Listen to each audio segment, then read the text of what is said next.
Welcome to another exciting episode of the KATO Show, where we explore the vibrant world of Japanese pop culture every single week. And we dive into the colorful realms of Japan's music, anime, fashion, film, and cuisine. I am Kimi's co host. My name is Jeremiah. And now here he is, the host of the show, Kimi Kato. Hey, Kimi, Hey, how you hello. doing? Hi, Jeremiah. How you doing? Good to see you again this Great week, to my see you. friend. Always lovely to see you. Yeah, I'm so excited by your guest today. Are you Me gonna too. tell us who we're talking Yes, to? I am. Our guest today is a dear friend. We have known each other for almost 20 years. He's an extremely talented music producer, songwriter. He is one of the reasons why I am still living in Los Angeles, California. He is the reason why I started Project Asteri. Well, we'll talk about that. Please welcome Nico the Owl. Hey, what's Boop, up, boop, guys? boop.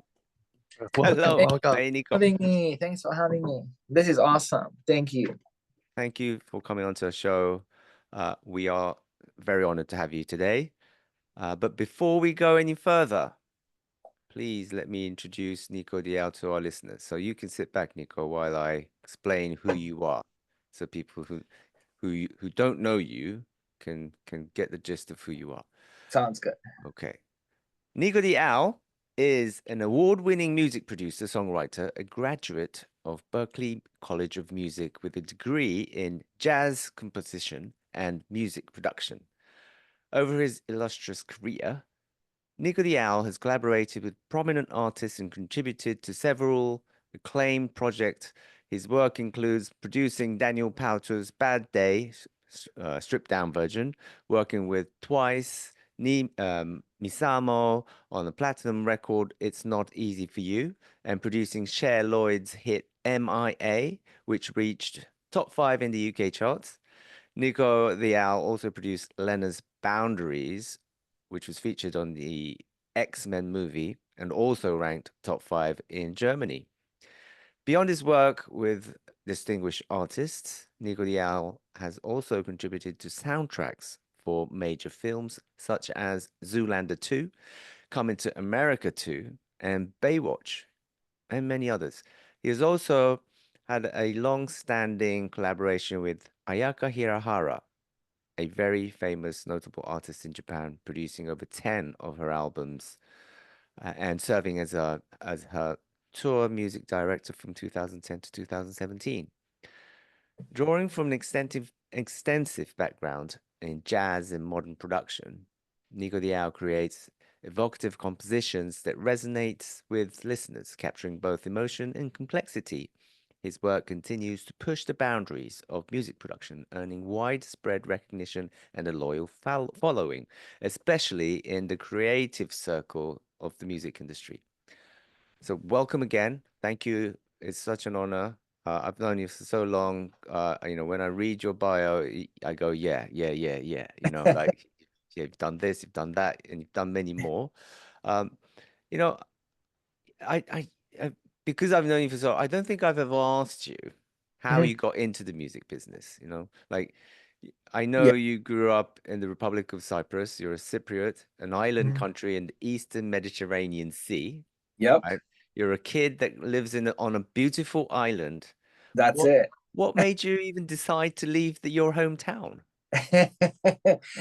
You're right. It's an amazing island. It's beautiful. But I wanted to do music and I wanted to do music in the United States. That was always the dream. Mm, So my dad is a musician. His dad was a musician. So I grew up in a music family, and growing up, we had one tape to listen to, Michael cassette Jackson. tape. A cassette tape, yeah. That's it, one cassette tape. So I was listening to Great. Bad. Like I probably heard that album like 2,000-3,000 times. You know what I'm saying? Like it was the only tape I had. So I was telling my dad, I'm like, I really want to do this. I really want to do this music. I want to write songs like that. I want. So my dad is like, you have to go to the United States. There's no other way. You have to do this. So my dream was always to go to Berklee. And yeah, I left. I went to the army in Cyprus because we have to. And I escaped. It's usually 2 years term, but I escaped in 1 year. And I got on a plane and I left. And here I am. You went MIA. M.I.A, man. You know, I was like, Unintended. you know, Yeah. it's a thing where the dream, you know, you have to live the dream, you know, because you can't just sit down and just wait. And no, I had to grab it right away. I had to grab the opportunity. And then I found opportunity and I just left, you know. Yeah. How was your time at Berklee? At Berklee, it was amazing, man. Like, I met a lot of people, and that's the importance of Berklee, I think. It's because, you know, in my opinion, talent and, you know, writing melodies or producing music, you're born with it. It's a sense that you have. It's like a sense, like you know, the sixth sense, seventh sense, you know, it's like a sense. So at Berklee, I'm like, I met a bunch of people, I made good friends, and we learned from each other. And that was the importance of it. Like, we learn from each other's experience. So that's what I got from Berklee. The 4 or 5 years I was there. Yeah. So it was just amazing to do that, you know.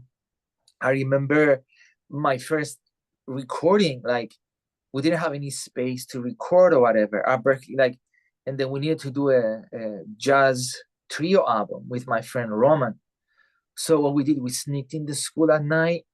We set up a little microphone on the laptop, and then we recorded a full album, and then we printed almost 1,000 CDRs back in the day, and people bought it. You know, we made $5,000. Yes, you know, that was my first album. Nice.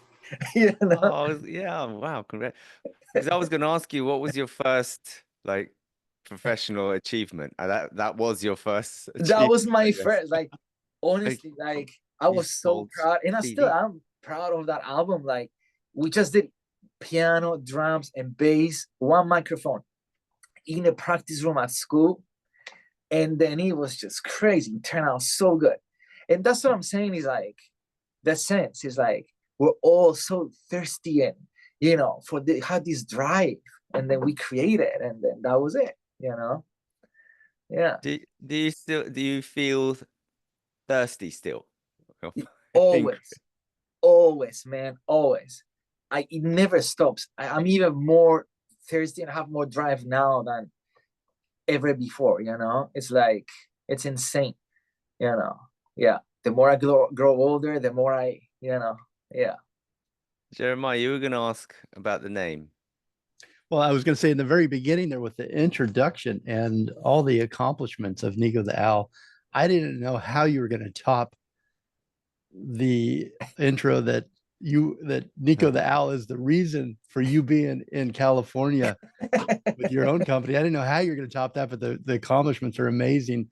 And yeah, you say you get thirsty. You're thirsty. You're still every day craving and creating, and that thirst has not dissipated at all. You just Yes. more and more drive.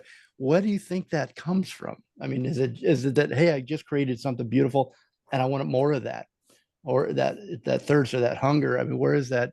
What's driving that? Okay, so life experiences drive that. Okay, I try to do so many things during the day that spark creativity. For example, even me going every morning to get a mate, the Argentinian mate, and say hi to my friend, and see the people sitting there drinking mate at 8 in the morning and chill. I'm inspired. You know what I'm saying? Like, coming home, I meditate a lot. I meet people. Like, I do a bunch of stuff during the day. And all these are conscious decisions to spark Yeah. the creativity? Yes. So it's like Interesting. insane. You know what I mean? Because, you know, we have to keep it going, because now, in my opinion, you know, no bad feelings with social media and TikTok and whatever, but I see how everything happens in 30 seconds. Okay, people don't really spend the time to, like, sit down and just have a conversation for like 2 hours. You know what I'm saying? Or get inspired. Everything is like 30 seconds and let's go, whatever. I'm trying to actually see what's happening around me and get inspired by others, you know? That and makes you any need sense.